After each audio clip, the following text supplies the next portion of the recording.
ഇതില് രണ്ടാമത്തേത് പൊളിക്കാൻ സാധിച്ച സാമുവല് കാര്യങ്ങൾ പറയാൻ സാധ്യതയുണ്ട്. എല്ലാ വഴിക്കും ശ്രമം നടത്തുന്നുണ്ട് ചേച്ചി. എന്തെങ്കിലും അപ്ഡേറ്റ് ഉണ്ടെങ്കിൽ ഞാൻ ഉടനെ അറിയിക്കാം. ശരി സർ. ആ പിന്നെ മറ്റൊരു കാര്യം, ജയശ്രീയുടെ അന്വേഷണത്തിൽ ലഭിച്ച എവിഡൻസുകൾ അടങ്ങിയ ഒരു ഫയല് ജയശ്രീ സൂക്ഷിച്ചു വച്ചിട്ടുണ്ടായിരുന്നു എന്നൊരു വിവരം കിട്ടിയിട്ടുണ്ട്. അങ്ങനെ ഒരു ഫയൽ ഉണ്ടായിരുന്നത് മേനോന്റെ കയ്യിൽ കിട്ടിയെന്നാണ് സർ അറിയാൻ സാധിച്ചത്. ഇനിയൊരെണ്ണം അമ്മ സൂക്ഷിച്ചിട്ടുണ്ടെങ്കിൽ അതെന്തായാലും വീട്ടിലില്ല. അത് ഉറപ്പാണോ? അതെ സർ, ഞാൻ വീട്ടിലെല്ലായിടത്തും നോക്കിയതാ. എന്തായാലും ഒന്നുകൂടി നോക്കാം. പ്രതീക്ഷിക്കാത്ത ഏതെങ്കിലും ഒരു സ്ഥലത്ത് ഏതെങ്കിലും ഒരു ഹിഡൻ സ്പേസ് സെറ്റ് ചെയ്ത് ഇനി എങ്ങാനും അമ്മ ഒളിപ്പിച്ചിട്ടുണ്ടോന്ന് നോക്കാം. അല്ല, കിരൺ അവിടെ ഉണ്ടായിരുന്നതല്ലേ? അങ്ങനെ എന്തെങ്കിലും ഉണ്ടായിരുന്നെങ്കിൽ കിരൺ നോട്ട് ചെയ്യാതെ പോവില്ലല്ലോ. അവിടെ ഇല്ലെന്ന് തന്നെയാണ് സാർ എന്റെ ഒരു നിഗമനം. ഓക്കെ, അങ്ങനെ ഒരു ഫയലും തെളിവുകളും കിട്ടിയാൽ അത് നമുക്ക് വലിയൊരു ലീഡ് തന്നെയാവും. നമുക്ക് ശ്രമിക്കാം sir. Bye JD, bye Kiran. Bye sir. Bye sir. Okay.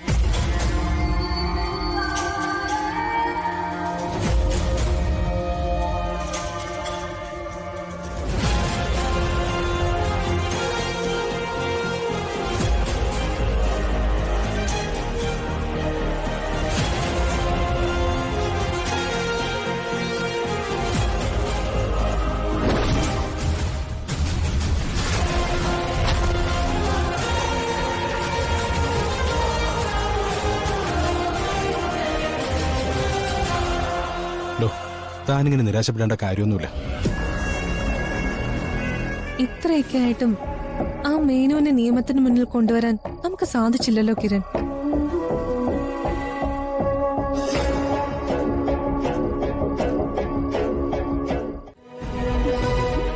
അതെ, അല്ലെങ്കിൽ തന്നെ അങ്ങനെ ഒരു നുണ പറയേണ്ട കാര്യം എന്താ അവൾക്കുള്ളത്? അതൊന്നും എനിക്കറിയില്ല. വ്യക്തമായി ബോധ്യപ്പെടാതെ നാത്തൂൻ ഇങ്ങനെ ഒരു കാര്യം പറയില്ല, അതെനിക്ക് ഉറപ്പാ. പിന്നെ നീയും നിന്റെ ഒരു നാത്തൂനും കുറെ നാളായി നിങ്ങൾ രണ്ടുപേരും കൂടി എന്റെ കൊച്ചിനെ ദ്രോഹിക്കുന്നത്. ഇപ്പൊ അവള് വിവാഹം കഴിഞ്ഞ് പോയിട്ടും പുറകെ നടന്ന എന്റെ കൊച്ചിനെ ദ്രോഹിക്കാനാണ് ഉദ്ദേശമെങ്കിലേ എന്താ വേണ്ടെന്ന് എനിക്കും അറിയാം. ഇത് ആന്റിക്ക് തെറ്റിപ്പറ്റിയതാവാനാണ് സാധ്യത. അല്ലെങ്കിൽ പിന്നെ കല്യാണം കഴിക്കാത്ത ദുർഗയും കിരണും മറ്റുള്ളവർ മുമ്പിൽ നുണ പറഞ്ഞ് നാണം കെടില്ലല്ലോ. ആ, ആള് ദുർഗയല്ലേ, അപ്പൊ പിന്നെ എന്തെങ്കിലും ഉടായ്പ പ്ലാൻ ചെയ്ത് വെച്ചിട്ടുണ്ടാവും. എന്തിനാ ഗിരിജെ നീ എന്റെ പാവം മോളെ കുറിച്ച് ഇങ്ങനെയൊക്കെ ഓരോന്ന് പറയുന്നത്? അവൾ എന്ത് തെറ്റാ നിന്നോട് ചെയ്തത്? അജയൻ മരിക്കാൻ കാരണം ജയശ്രീ ആണെന്നുള്ള ധാരണയിലല്ലേ നീ ഇത്രയും നാള് ദുർഗയെ കഷ്ടപ്പെടുത്തിയത്? അതിലൊക്കെ ദുർഗ എന്ത് തെറ്റാ ചെയ്തത്? ദുർഗ ജയശ്രീയുടെ മാത്രം മോളല്ല, അവൾ എന്റെയും കൂടി ചോരെ. ആ ഒരു ഒറ്റ കാരണം കൊണ്ട് ആ നാശത്തിന് ഞാൻ വെറുതെ വിടുന്നത്. അല്ലെങ്കിൽ ഞാൻ പണ്ടേ തീർത്തനെ. ആ പിന്നെ അങ്ങനെ അങ്ങ് ഇല്ലാതാക്കാൻ നീ ആരാ, ദൈവോ? ചുമ്മാ പേടിപ്പിക്കല്ലേ ഗിരിജയെ. പോ ജയമേ, ദുർഗയോട് എനിക്ക് ദേഷ്യമുണ്ടെന്നുള്ളത് സത്യം തന്നെയാ. പക്ഷെ ഞാൻ ഇപ്പൊ പറഞ്ഞത് ആ ദേഷ്യത്തിന്റെ പുറത്തൊന്നുമല്ല. ദുർഗയും കിരണും നമ്മളെ എല്ലാവരെയും പറ്റിക്കുക തന്നെയായിരുന്നു. അമ്മ ഇത്രയ്ക്ക് ഉറപ്പിച്ചു പറയുമ്പോ ഇതിലെന്തെങ്കിലും സത്യം ഉണ്ടാവില്ലേ മുത്തശ്ശി? അങ്ങനെ ചിന്തിക്കേ. നിന്റെ അമ്മയെ എനിക്കറിയാവുന്നത്ര നിനക്കറിയില്ലല്ലോ. ആരോടെങ്കിലും ദേഷ്യം തോന്നിയാൽ അവരെ തോൽപ്പിക്കാൻ ഇവൾ എന്തും ചെയ്യും.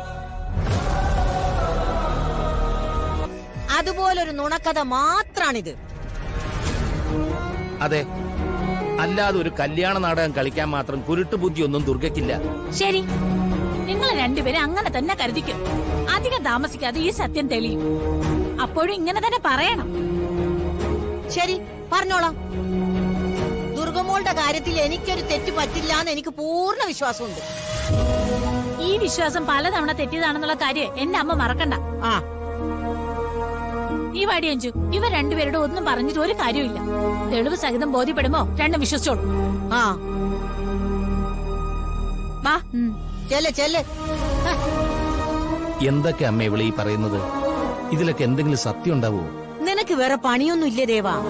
നിന്റെ പെങ്ങളുടെ സ്വഭാവം നിനക്ക് അറിയുന്നല്ലേ? വസുമതി പറഞ്ഞ വിവരക്കേട് കേട്ടിട്ടുള്ള തുള്ളലാണിത്. നിന്റെ ഭാര്യ ഇവിടുന്ന് പോയിരിക്കുന്നതേ ഗർഭിണിയായ മോളെ നോക്കാനൊന്നല്ല, ദുർഗയെ ദ്രോഹിക്കാനാ.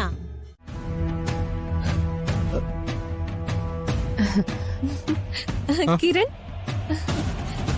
ഇത്രയും നാളും നമുക്ക് ആരുമില്ലെന്ന് വിചാരിച്ച് സങ്കടപ്പെട്ടല്ലേ ഇരുന്നത്? ദേ ഇപ്പൊ നമുക്ക് എല്ലാരും ഉണ്ട് കിരൺ. നമ്മളെ ജീവന് തുല്യ സ്നേഹിക്കുന്ന ബന്ധുക്കളാ ഇവരൊക്കെ.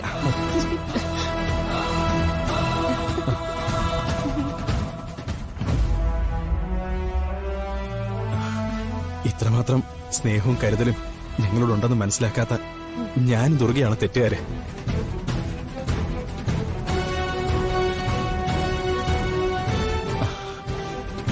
എന്റെ അമ്മ മരിച്ചു പോയിട്ടില്ല.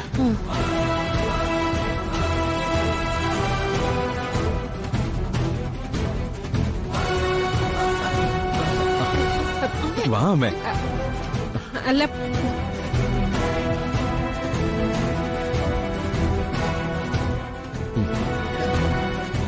നിങ്ങൾ രണ്ടുപേരുമാണ് ഇനി മുതൽ എന്റെ അമ്മമാര്.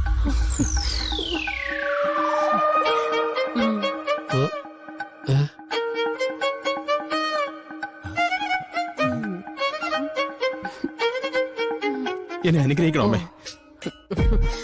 അനുഗ്രഹിക്ക്.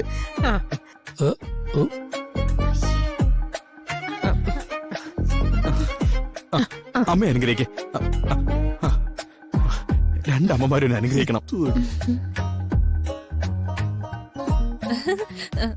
വാ നമുക്കേ കല്യാണത്തിന് വിളിക്കാനുള്ളവരുടെ ലിസ്റ്റൊക്കെ റെഡിയാക്കണ്ടേ? ആ ശരിയാ, ആരെയും വിട്ടുപോകാൻ പാടില്ലല്ലോ. അതെ അതെ. ഞാനിപ്പോ വരാവേ. ശരി അമ്മേ.